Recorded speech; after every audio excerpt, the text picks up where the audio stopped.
Hi, I'm Cyndi Loza from the Path to Purchase Institute, and you're listening to the CPG Guys podcast. Welcome to the CPG Guys podcast. Your hosts, Shri Rajagopalan and Peter V.S. Bond, explore how brands and retailers engage consumers in an increasingly digitally driven world. And now, here are the CPG Guys. Hello and welcome to the CPG Guys podcast. I'm PVSB, co-host and co-founder. I also serve as head of industry and client engagement at Flywheel, the e-commerce accelerator division of Omnicom. Joining me in the hosting duties for today's episode is, of course, my co-founder. He is the chief revenue officer at Think Blue Consulting. He's the patriarch of the Raj family media empire with his daughters Laura and Rhea and his wife Kavita. Most recently, he served as the chief customer officer and president of sales at General Mills. He is, of course, the man known as Shri. Shri, gearing up for Shop Talk. We're, a scant week and change away from the big event. Very, very excited, Peter. Looking forward to a couple of really good ones. We're going to be meeting with Pinterest for the first time and getting them on the show. Catherine Maza from Red Media up in Hy-Vee, the usual suspects, Walmart, Connect, Sam's Map, and then, of course, Peter, what now Shop Talk will tell you is a tradition, the opening kickoff party at Mandalay Bay, and then all the dinners we'll host. I can't wait to go. It is the meeting of the minds of the industry, and speaking of minds, I'm excited about today's conversation because definitely what the conversation we're going to have is straight from the minds of one of the experts in the industry when it comes to data, insights, and following retail media. So I just can't wait. Hey, wait, Peter, I had to ask you a question. I know you went to Halifax to see your mom. Yeah. All good? Enjoy it? What's going on in Canada? Good time. It was great for my granddaughter has not seen her grandmother in a couple of years. And we're very grateful that I was able to take some time, get up there and see her. My sister is still up there with my mom, but all is good. It was a nice visit. And of course, we're only 2 days away from part 2 of my daughter's spring break. We're heading down to Orlando to see a couple of mice. So I want to correct something for the audience. Peter said his granddaughter.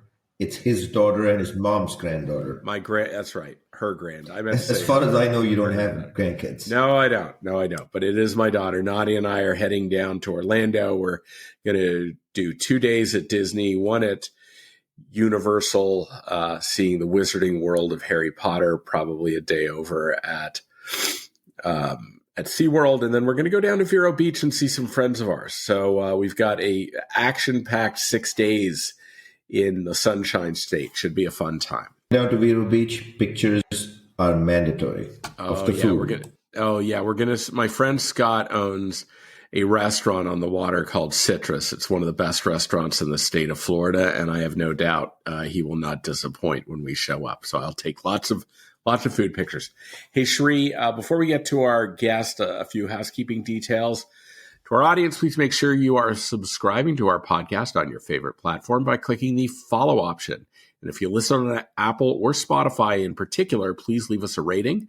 It helps feed the algorithm that makes our podcast more discoverable by other industry contemporaries of yours.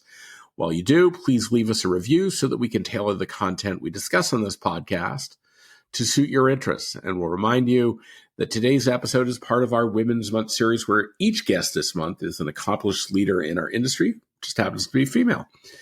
So let's get to our special guest today. Shri, as you know, over the past 5 years, retail media has been the fastest growing channel within the media industry. Seemingly every week, a new retail media network is launched, offering brands more ways to connect with consumers in closed loop marketing. But are all the retail media networks offering the same level of capabilities to brand advertisers? Well, the Path to Purchase Institute sought to answer this question as part of an annual survey they field. In the Retail Media Network Ratings and Insights, part of the 2025 Trends Report, PWI explores how brand advertisers are changing their retail media network spend, which networks offer the best capabilities, and which capabilities drive which capabilities drive investment decisions. Here to share with us Some of the key findings about retail media networks is the senior editor at P2PI. Please join us in welcoming back to the podcast for her third appearance. It's Cyndi Loza. Hey, Cyndi, how you doing? Good. Hello. Thanks for having me back. It's great to be here. It's great to have you. Only 2 more visits and you get the coveted 5-timer varsity jacket from the CPG Guys. Something to aspire to, definitely. It's good swag. Trust us. We go all out on this one. It's not quite as cheesy as the 5-timer jacket on Saturday Night Live, which is the smoking jacket. This is a nice jacket you can wear outside. Hey, before we get to the questions that Sri and I prepared, why don't you remind our audience what P2PI is and a little bit of the details behind the trends report you recently fielded.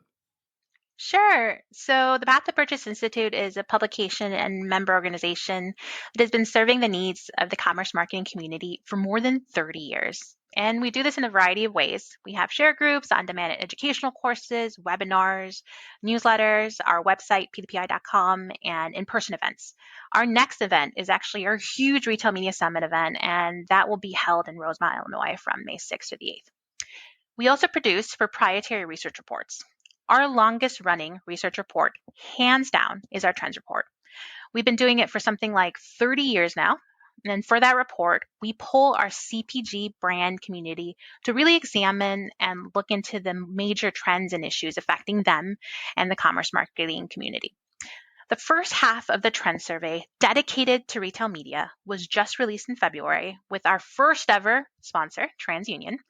And for this year's study, we picked the brains of about 70 CPG brand professionals between August 26th and October 9th that work with RMNs. And honestly, I'm just excited to go through the findings with you. It's fun to talk about, and I appreciate the opportunity to just nerd out. Awesome, Cyndi. We'll direct our audience to the digital liner notes of this episode where they can find links to your LinkedIn profile, P2PI's website and LinkedIn page, and also the publicly available portion of the Retail Media Insights survey that you published on p2pi.com, and also where they can learn more about getting access to the full trends report, which members have exclusive access to. All right. Let's get on to our conversation, if we might. So digging into all the insights, because Sri and I just had an absolutely wonderful time reading through all of the insights. And what we're hoping to do today is get some summary observations for you that'll pique their interest in wanting to learn more. Let's start off very basically with what do brand advertiser investments against retail media it look like in 2024 versus 2023? Up, down, the same? What are the highlights from your research? Yeah, so it'll probably come as no or little surprise that a majority of those we spoke to said their organizations increased their retail media investment in 2024. 70% reported at least a minor increase compared to 2023, and this was a slight bump from last year's report when 63% reported at least a minor increase in 2023 compared to 2022. And I want to add that this increase in retail media investment, be it budgetary or attention, seems to be for a reason. In our same trends report, 80% of respondents told us RMNs are as effective or more effective than other digital media. And this is a significant jump from last year's survey when 69% of respondents said the same. We also teamed with Sky to produce a separate report, the State of Retail Media Report, which also dropped last month. And in that report, a huge majority, 82% of both CPG brands and agency professionals we spoke to described the results retail media drove in 2024 as meeting or exceeding KPI goals. All that to say, investment in RMNs continues to increase over the years from what we can see, and it's probably not without cause. Cyndi, first of all, welcome to the CPG Guys for the third time. I really enjoy this annual conversation we're having on the research report y'all put out. Before I move on to the next question, could you take a second to highlight the work y'all have done with Sky on what that report covers that's different from what you did directly with the Path to Purchase Institute? Yes, it's actually, and it's great that because we kind of work on it both hand in hand. And really, we just kind of asked some questions in one report and some other ones in the other. And I really encourage others to read the State of Retail Media report, because we go into incrementality and how people are measuring it, how they have different definitions for it still, but they also feel a little more, I think, almost they feel more confident in their measuring incrementality measurement, and they seem to be more and applying those insights to their organization. So again, I really appreciate that we get to work on both reports. And so, Cyndi, while we will be putting links on the digital liner notes of this podcast to download them, can you just tell people briefly where they can find these reports? Yes, definitely. Check them out on pdpi.com.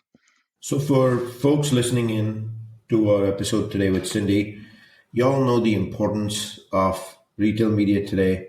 Peter and I heard when we were up at CAGNY just a few weeks ago, senior leadership didn't really discuss retail media as a important topic whatsoever, because they're concerned right now about volume growth. And unless retail, they're really focused on what are the 3 or 4 drivers that can get them volume growth back. And in the absence of anything substantive, what they're focused on is cost cutting. That's at least our high level interpretation. That's why we felt we need to bring Cyndi on the show and actually go through the reports. So I'm going to jump to that very next line item, which is the spend or the follow the money trail. So I'd love to ask you what you learned about how much of that total spend on retail media is incremental to base budgeting or base budgets. Yeah, so overall, 70% of CPG brands we spoke to said their organization's retail media spend is incremental to base budgets. Breaking it down, when we asked how much of that total retail media spend is incremental to base budgets, 30% of survey takers we spoke to said 0, 27% said it was between 11 to 20%, 21% told us it was up to 10%, 18% shared it was between 21 to 40%, and 4% said it was more than 50%. Speaking with my research team, shout out to Beth and Heather, you're great. They noticed that the share of respondents that reported 0 decreased 4 percentage points compared to last year. While this isn't statistically significant, they say that it does indicate a directional trend. Peter, so if you heard the first number Cyndi quoted, it's actually a fairly large number, which is incremental to base budget. If brands are actually investing that kind of money, right? This is a survey. Nobody had to reveal their numbers, and they've said they are. Why was it not at CAGNY? Why is it not top of mind? I think what we're going to have to ask Cyndi about is where that incremental investment is going. Is it going to the usual suspects, or is it going to a lot of the emerging retail media networks? That's the big thing. Like if it's just going to the big guys, nobody really wants to talk about it, because that's where all the movement is. They don't want to disappoint any of the other customers that they have in the fact. So we'll get to that in a second. But I guess my next question to you is, how are brand advertisers actually allocating their budget to retail media? What's going on there, Cyndi? As far as how retail media budget allocations are determined in their organization, we found that 60% of survey takers said they were determined in an annual budget, while 34% reported they were determined campaign by campaign based on objectives. We also had 6% that wrote in various responses. One person shared, for example, that their retail media budget allocations are determined in JBP planning and what they need to commit to stay on shelf and in the good graces of their retailers. Yeah, I think that's really interesting that they can look campaign by campaign and say, okay, if I found something that works and it's driving material value and it's incremental, I'm going to keep investing against it. That's what I hear. But I also hear you say that to some degree, because I think we know that most retail media campaigns in the number of campaigns are being done by the trade teams, and because they're the ones working with most of the retail media networks. I think it would be different if we look at it in terms of the actual dollar share that's going against that. But that's actually very interesting. Shri? So, Peter, I'm using the benchmarks. You and I have read this report cover to cover, so none of this is a surprise to us, right? I'm still scratching my head, Peter, because one of the most important gathering of retail media leadership is going to happen in the next week and a half, which is at Shop Talk. And I'm looking through who's attending. I understand that versus grocery shop, this is much more holistic in nature and it's much more brand marketing, advertising. Not possible, but possible, of course, being the conference for advertisers or not a ANA Brand Masters or Adweek, but certainly a much more holistic advertising conference. But I'm starting to look at who's coming, and I'm clearly seeing leadership from RMNs are absent. Now, if brands are saying, look, I'm putting incremental dollars, I believe I'm getting better ROI, I'm using a large portion of brands have said, hey, I'm actually using it against my JBP. Why is RMN leadership not there? And why is it because CES is where the action already happened? I think, Peter, we have to discover that when we actually end up going to Shop Talk this year and ask those questions, because everything in this report, at least in the first three questions we've asked, Cyndi indicates to me retail media is in a healthy place when will actually continue to grow. So keeping that as our backdrop, Cyndi, what percentage of a brand advertiser's retail media spending is provided by shopper marketing? And then correspondingly, what is it for national media or trade and dedicated retail media budgets? Could you give us the breakdown and then I'll come back and ask you part B of that? Yes. We found that retail media spending is coming from a variety of marketing budgets, most commonly shopper marketing budgets, followed by a dedicated retail media budget, national media, and trade. This is more or less what we heard last year, with just a bit more folks telling us retail media spending is coming from shopper marketing. 30% this year told us this compared to 28% last year. Nearly a quarter also shared this year that retail media is funded by a dedicated retail media budget. That's a 2% increase compared to last year. It is also worth noting that 20% of those we spoke to said retail media is funded by trade, which is a 6% decrease from last year's report. Wow, that's very interesting, understanding where the money's coming from. I think it's going to be interesting when we start talking about how many retail media networks an average brand advertiser is conducting business with, because the question is, how efficient is that? Let me remind our audience that we have the pleasure today of speaking with our friend Cyndi Loza from Path to Purchase Institute, and we're talking about the most recent retail media trends and insights coming from their national trends survey that they put together. So as brand advertisers think about the full portfolio of retail media capabilities, from what they told you in the survey, what are the most and least important tactics for brand advertising? What do they really want? What do they really don't care about? When we asked survey takers how important certain retail media tactics were to their organizations, we found that search and sponsored products were the most important to them. Search and sponsored product ads were deemed at least very important, if not extremely important, by 80% of those we spoke to. Also worth noting, more than half of respondents pointed to on-site display, social, retailer mobile apps, and off-site display as at least very important to their organizations. On the other hand, tactics such as in-store audio, digital out-of-home and parking lots and charging stations, and TV walls were seen as less important to those we spoke to. The TV walls, Peter, doesn't come at any surprise to me.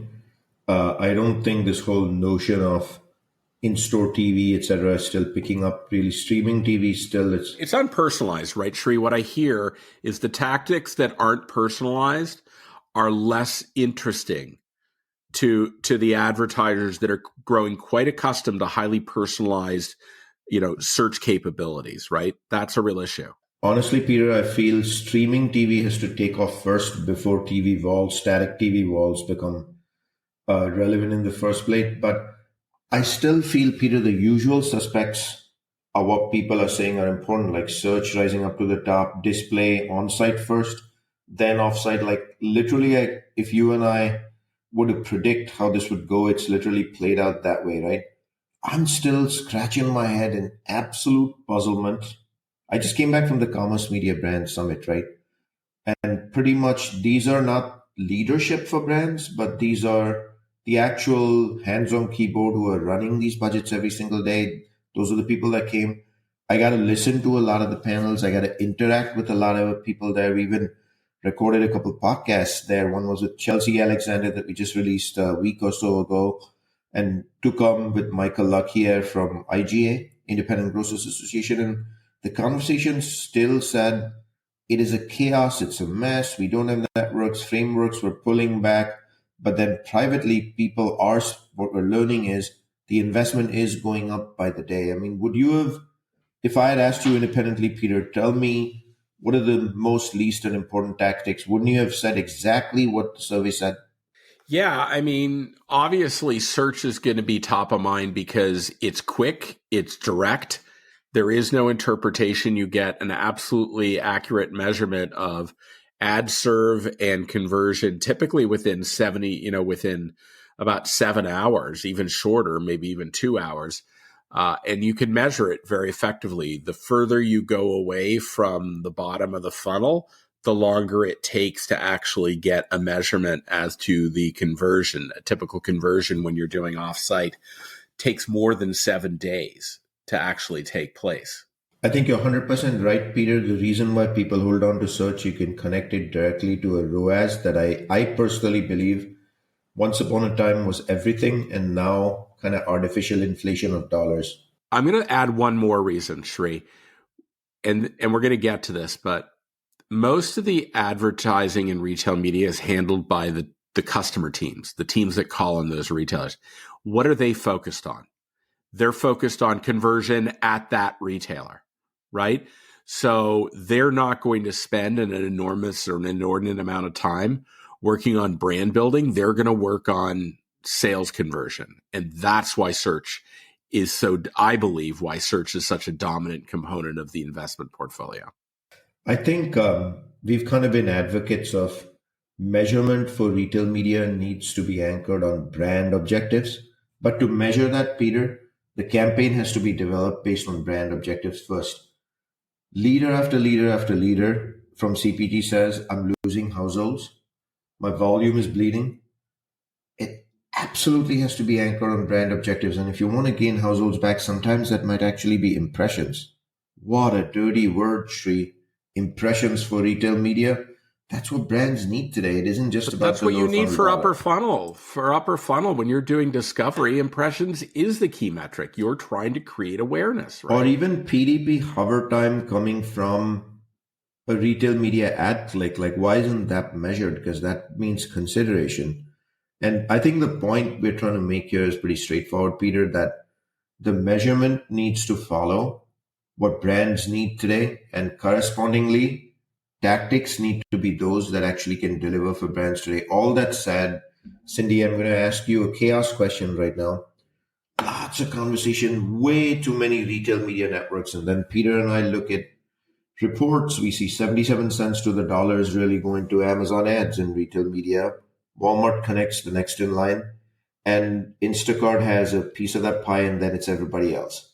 So pretty crowded field for the everybody else. And so how many retail media networks do brand advertisers work with? And can you give us some highlights from your learning there? Right. So you're absolutely right. CPG brands are juggling a staggering number of RMNs. Half of our survey takers said their organizations are currently working with more than 5 RMNs, while 30% said they're working with more than 10. I also want to call out that we expect that number of RMNs marketers engage with to increase within the next 2 years. Again, referencing the State of Retail Media report, both CPG brands and agency professionals told us they're engaging with an average of 6 retail media networks currently, and they expect that number to increase to 8 by the end of this year and 11 by the end of 2026. Peter, honestly, I don't like the answer from brands. They tell me directly, they tell you directly, they say it publicly. It's obviously on the research, just way too many, right? Like 6 is the running average right now, it looks like, of which 3 are large and the rest are followers. And then if you've got over 100 overall, it's just, it sounds on a piece of paper insane. Let me flip that, Peter, and ask you a question. How many retailers and trade budgets does a company have to manage as an average? Well, it depends on the class of trade you're in, and Let's just take grocery. Grocery, there could be 20 or 30 different RMNs if you really go at it, super regions. I'm not even going RMNs. I'm just talking trade budgets to do business and be in distribution every day. Well, how many grocery retailers are there? Exactly, over 100. Yeah. And people over time have evolved to figure out how to build customer teams to manage over 100 retailers. Why is RMN such a challenge that people are complaining, oh, it's 100 RMNs, I don't get ROI? Do you get ROI from the 7 retail chain that you have going through the wholesale distributor that you're writing a trade check to for distribution? I think the challenge, Sri, for most of them is have the retail media experts in the organization train the trade teams to execute and measure. There is a lack of expertise. And as a result of that, the level of investment leaning forward is probably very limited. They're doing it. They're not doing it a lot. And here's the other, and here's the evidence to that, Sri. Some work I saw Flywheel did last year with Georgia Pacific, right? Georgia Pacific was working with 26 RMNs. When we did the analysis of what actually worked, what moved the needle, what made it more incremental, they could have done much better working with just 6 of those 26. And that's because they haven't probably done a very good job of actually training the trade teams that call on the other 20 RMNs that they could have gotten rid of to be more efficient and actually make those successful. There's just a lack of expertise. My biggest takeaway, Peter, single biggest takeaway from Cyndi's report and what she's speaking to us today and our own interpretation of the data, being out and about in the industry, CAGNY, talking to people at the Commerce Media Brand Summit, CES, Shop Talk will be upon us. One of the biggest flaws in our industry today is ownership of retail media. Started in sales, wrestled by marketing, and kind of in a little bit of no man or woman's land today in terms of who owns it, will measure it, what are the standards, what are the frameworks. A simple solution for moving forward and getting the most from your retail media dollars. You nailed it, Peter. Train your sales teams. It's not that hard. Let me repeat it. Simple English. Train your sales teams to own it like they do the dollar. I guarantee you for trade budgets, they have ROI down to nano pennies. They will do it for you on retail. This is retail after all. Thoughts? Sri, I guess it's a question I have back to you. If you're a CMO and you want to be best in class around the strategy behind retail media, you want to collaborate, where do you go for that kind of education? Very straightforward, Peter. Yes, I do, Peter. That's why the CPG guys have created the industry's first executive retail media learning program with Cornell Tech, May 5 through 8 at the campus in Roosevelt Island. Who's who, retail media networks, brands, service providers, shape the conversation in the industry, tell them what you really think, get the outcomes that you want. That easy. And if you want to know how you can get more information, it's in the digital liner notes of this podcast. It was also the opening statement by Peter of this podcast, and every podcast go forward and backwards. So we sincerely hope you will join us for the retail media executive education and shape the industry, because you own it, you shape it, you will get the outcomes that you want. Yeah, it's like I served you up a fastball over home plate, and like Aaron Judge, you just knocked that one right out of the park. Sure. It was a grand slam. But Peter, it was grand slam. Jokes apart, Peter, if there's an issue, training is an issue, conversations are an issue, we're serving it up on a platter. So I personally expect to see you there. Yeah, I'm looking forward to it, Sri. It'll be great. All right, Cyndi, let's get back to you. You talk to a lot of people about a lot of different RMNs. I think in the research that you shared and made publicly available, there were 12 or 16 RMNs that you rated on a number of facets. What I'd love to hear from you is, who were the winners and what was it about them that really resonated with the audience? And I've got to assume that it's not like the person who is working on Amazon is then going and rating Dollar General. It's usually a different person because different trade teams, right? But But so understanding that, what was it about the retailers that really shined in this survey that made them such standouts? Yes, no, I love to talk about this.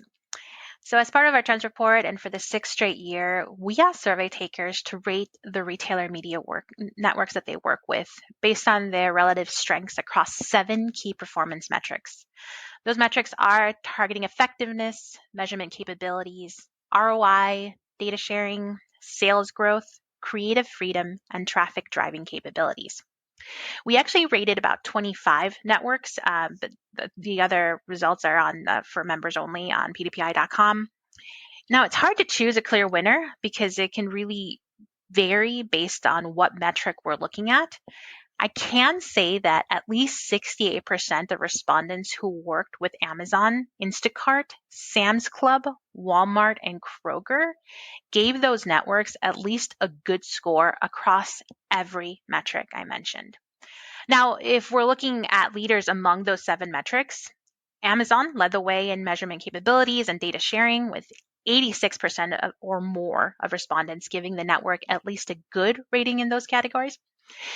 Instacart ads pulled ahead of other networks when it came to sales growth and traffic driving capabilities, with 97% of respondents giving the network at least a good rating for these metrics. It also led the way in ROI and creative freedom. And final note, 94% of respondents who worked with Sam's Club MAP and Amazon DSP gave the networks at least a good score when it came to targeting effectiveness. But I have to say, Amazon was a clear leader between the two in this category, as a vast majority who worked with the network gave it an excellent, very good score compared to Sam's Club, where a majority gave the network only a good score. Yeah, I think that is a clear indication that the likes of Amazon Marketing Cloud, their clean room, which allows for audience building, audience measurement, performance, it stands ahead of everyone else as best in class. And that is reflected in your survey results. So that's really good. But also kudos to our friends, Josh Ryder and Tim Castelli at Instacart for really growing the reaction of brand investors to what they're offering to the marketplace. Sure sounds like they're making a run at being best in class themselves. Sri, your thoughts? I really want to say kudos to Instacart for jumping up top in terms of clear winners for measurement, especially outcomes, tactics. Like when someone calls you the clear winner, obviously you're bundling all of that and delivering for them. I have an interesting dilemma on that one. We know the Instacart folks personally very well. We know how hard they work at leading this. And if I go back in time in history, they probably even had a leg up on Amazon ads over COVID because they were the mechanism for home delivery for over a year, like consistently. Sri, they were the first retail media network to come on the CPG Guys podcast when Josh Ryder appeared in the summer of 2020. And so did Ryan when, I can't even remember how long ago that must have been, but Ryan was at Instacart. We're thankful that they did come. They've shaped retail media networks in many ways, at least in the United States, and they continue to do that. Obviously, now they're also evolving into tech with the Caper Cart, etc. But this is another one I struggle with, Peter. Privately, brands will say, I'm not having growth on Instacart, therefore I'm pulling back. But publicly, clearly, they're number one. You and I know they have the capabilities, they have the metrics, measurement for them to be way up top out there. We already know that. It's not a surprise. My guess over here is Instacart is slowly, maybe not at the speed of Amazon, moving away from just being lower funnel activation, lower on in the consideration set, to becoming more of a media channel for food and bev, grocery, center store. Thoughts on that one, Peter? I agree, Sri, because they have scale. They have so many retailers in marketplace, or so many retailers in their marketplace, that it's worth the squeeze for brand advertisers to go to Instacart to do upper funnel advertising, to do programmatic, to do streaming television. it's not so. That's not the case with a lot of these smaller regional, super regionals. So Instacart is a place where you will go, and you'll get large retailers in their marketplace. You'll get small regional retailers in the marketplace. It is a really good audience for brand advertisers to reach full funnel capabilities. Congratulations, Instacart. You heard it here first. Peter and I believe that you guys can be national media at this point. And the number one reason you can be is, unlike any other RMN, not the likes of Google's and Meta, who don't have the lower funnel activation very easily. You actually have multiple retailers, and your audience sizes therefore can be very relevant. I'm also connecting it back to today's environment of volume challenges, Peter. Instacart offers that luxury that most other true retail-based RMNs don't offer. So, Cyndi, let's flip the coin and look at the other side of the coin, which is, what about those that need improvement? Who are they? What are people saying? And what do they need to focus on to get into the game and actually get this glowing praise like Instacart just got from us? Yes. So I would say that one of the reasons I like this survey is because we're not just saying this one RMN is the best or this one other one is the worst. It depends on the metric. Some networks might need improvement in some areas, but they're doing well in others. Target's Roundel is a good example. The network performed better than it did last year, and more than half of survey takers that work with it gave it at least a good rating across all metrics except for creative freedom. More than half survey respondents that work with the network gave it a fair or poor score for creative freedom. But on the other hand, it did especially well in targeting effectiveness, with 82% of respondents giving it at least a good score.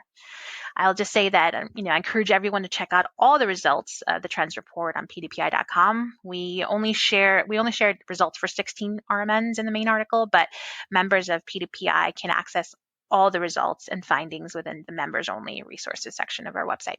Peter, zero surprise that people are saying, hey, with Target, I don't have creative freedom. If we go back in history, right, Roundel was probably one of the first retail media networks to be born. And they've done an incredible job of up and down the chain, cross-functionally, digital being embedded into their merchandising team, buyers, junior buyers, VPs, SVPs. They know their digital game inside out. And so when you actually invest in Roundel, you're getting a full funnel marketing opportunity, albeit it's just on Target, unlike Instacart, which is on multiple retailers, but you're getting full funnel targeting. And when buyers are in the game, they totally are going to curb the creative freedom so that you can drive to a sale. That's one of the challenges you're going to have to learn how to deal with. But the return you get back is it's end-to-end full funnel marketing, which should outweigh, hey, I don't have creative freedom.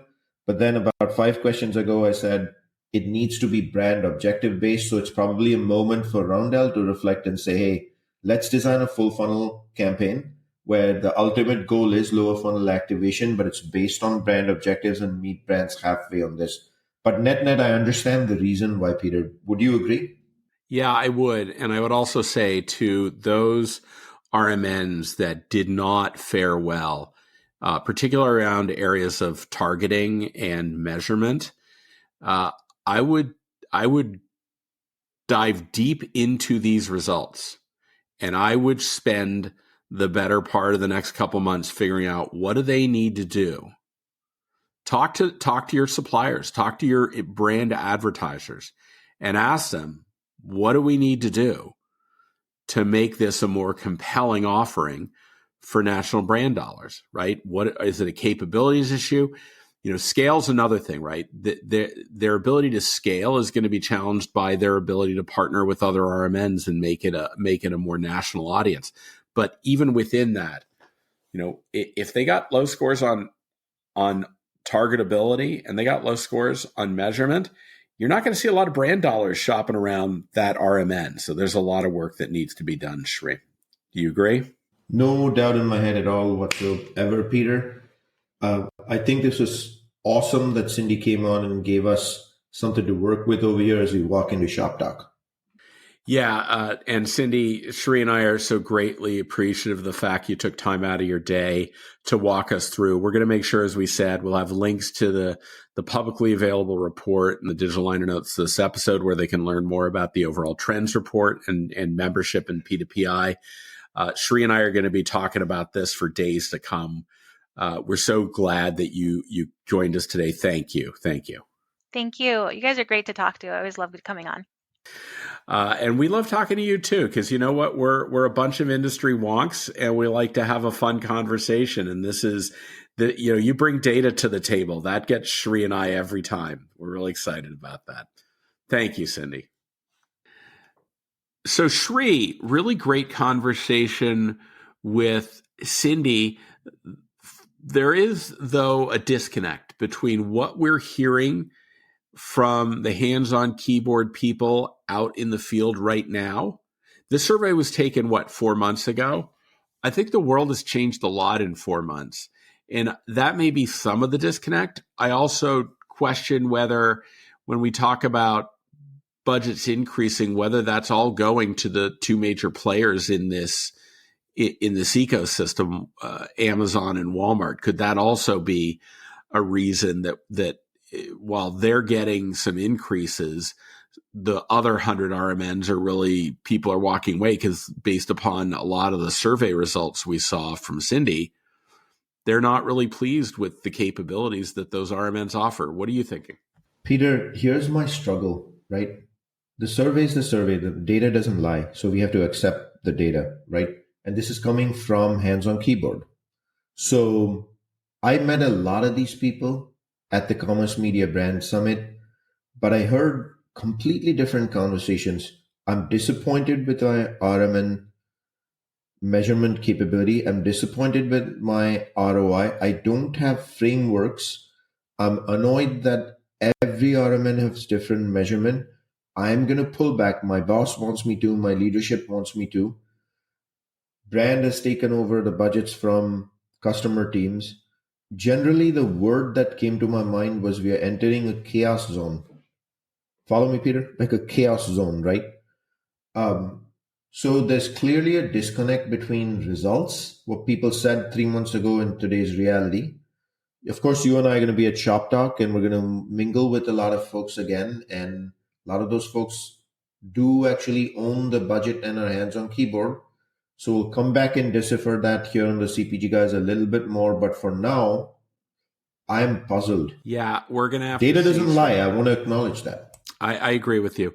You know, Sri, I just think that what we're doing with Cornell this May is so incredibly important to kind of align the industry on how this is going. I just published on our page today an analysis by eMarketer saying that by the end of the decade, by 2028 rather, not that far, it's actually 3 years, that retail media spend in the US will be just under $98 billion, right? So we're still seeing growth. The growth rate is declining, but we really, as an industry, have to get a handle on how this is invested, budgeted, measured. All of those are things. And I think that's why the curriculum that we've developed with Cornell is so integral to how we're going to move this industry forward. I could not agree more, Peter. Well, you have a chance to shape it, as I mentioned midway through this podcast. You can get clicks to and the link to how to enroll for the program, get to know more about the program, whatever interests you in the digital liner notes of this podcast episode. More importantly, Peter and I would love to see you there so you can actually shape the conversation with us and create what's right for the industry as a leader. Sri, as always, thank you for taking time out of your day to do this podcast with me. It's the best part of our week. We really love doing it because nobody learns more than we do. To our audience, make sure you're following us on Apple, Spotify, or whatever platform you choose. Just make sure you subscribe. And if while you're there, you like what we're doing, just give us a rating. Our favorite number is 5. It's up to you what you give us. And of course, we are so grateful to the nearly 36,000 followers on LinkedIn who tell us that what we're doing is both educational and entertaining. So we're really grateful for your loyalty. Thank you, Peter. And to our audience, again, We look forward to speaking with you on the next episode of the CPG Guys podcast. Goodbye.